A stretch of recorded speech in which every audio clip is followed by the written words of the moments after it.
ഓയ് ദേഷ്യം വന്നു കഴിഞ്ഞാല് എന്തെങ്കിലുമൊക്കെ എടുത്തെറിഞ്ഞ് പൊട്ടിക്കണം. ഈ ദേഷ്യത്തിനെ കൺട്രോൾ ചെയ്യാൻ പറ്റുന്നില്ലല്ലോ, ഇത് എന്തുകൊണ്ടാ എനിക്ക് മാത്രം ഇങ്ങനെ വരുന്നത്? ഇങ്ങനെ ചിന്തിച്ചിട്ടുണ്ടോ? ഇപ്പൊ ഇത് ദേഷ്യത്തിന്റെ കാര്യത്തിൽ തോന്നാം. പോകെ പോകെ നമുക്ക് സൊസൈറ്റിയിൽ നമ്മളെ അല്ലെങ്കിൽ നമ്മുടെ ഫ്രണ്ട് സർക്കിളിലൊക്കെ ഒന്ന് ഫിറ്റ് ആവാനായിട്ട് നമുക്ക് വേറൊരു പ്രശ്നങ്ങൾ എവിടെയാ വരികയെന്നറിയോ? നമുക്ക് സന്തോഷം വരുന്ന സ്ഥലത്ത് മറ്റുള്ളവർക്ക് അത് ഹേർട്ട് ആവുമോ ആലോചിച്ചിട്ട് നമ്മൾ നമ്മുടെ സന്തോഷത്തിനെ പ്രകടിപ്പിക്കാതിരിക്കും.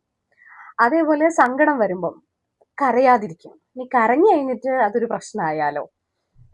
അതേപോലെ ദേഷ്യം വരുമ്പം എറിഞ്ഞു പൊട്ടിക്കാനൊക്കെ തോന്നും. പക്ഷെ ഇതൊക്കെ നമ്മുടെ ഇമോഷൻസ് ആണ്. ഇതിനൊക്കെ കറക്റ്റായിട്ട് നമ്മൾ എന്ത് ചെയ്യാൻ പഠിക്കണം?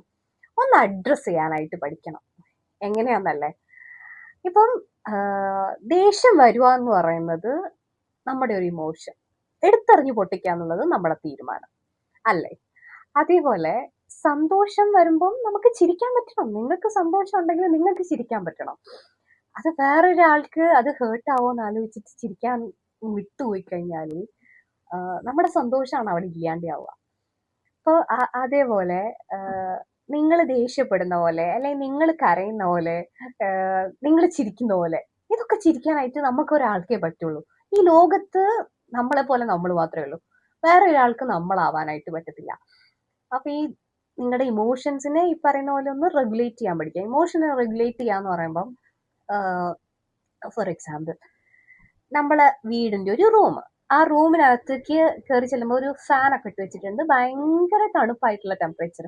അപ്പൊ നമ്മൾ ഫാന് ഇപ്പോൾ 5-ലൊക്കെ ആണുള്ളതെങ്കിൽ 5-ലാണ് ഫാനിന്റെ സ്പീഡെങ്കിൽ അത് റിമോട്ടിലൊക്കെ ഒന്ന് അഡ്ജസ്റ്റ് ചെയ്ത് നമുക്ക് വേണ്ട ഒരു ടെമ്പറേച്ചറിലേക്ക് നമ്മൾ ആ റൂമിനെ സെറ്റ് ചെയ്യുന്നില്ലേ? അതേപോലെ നമ്മുടെ ഇമോഷനെ കൺട്രോൾ ചെയ്യാനായിട്ട് നമുക്ക് പറ്റണം. വേറൊരാളുടെ കയ്യിൽ നമ്മുടെ ഇമോഷൻസിന്റെ കീനെ ഏൽപ്പിക്കാനായിട്ട് പാടില്ല. Okay, that's all. Thank you so much. ഓർമ്മ വെക്കേണ്ട ഒരു കാര്യം എന്താണെന്ന് വെച്ച് കഴിഞ്ഞാൽ നമ്മളെപ്പോലെ ഈ ഭൂമിയിൽ നമ്മൾ മാത്രമേ ഉള്ളൂ. വേറെ ഒരാൾക്കും നമ്മളാവാനായിട്ട് പറ്റത്തില്ല. ഓക്കെ, ഈ ഒരു തോട്ട് നിങ്ങൾക്ക് കണക്ട് ആയിട്ടുണ്ടെങ്കിൽ please do subscribe and like. And ഈ ഒരു തോട്ടിനെ പറ്റിയിട്ട് നിങ്ങളുടെ ഒരു അഭിപ്രായം എന്താണെന്നുള്ളത് ഒന്ന് കമന്റിൽ ഇടണം കേട്ടോ. Thank you so much.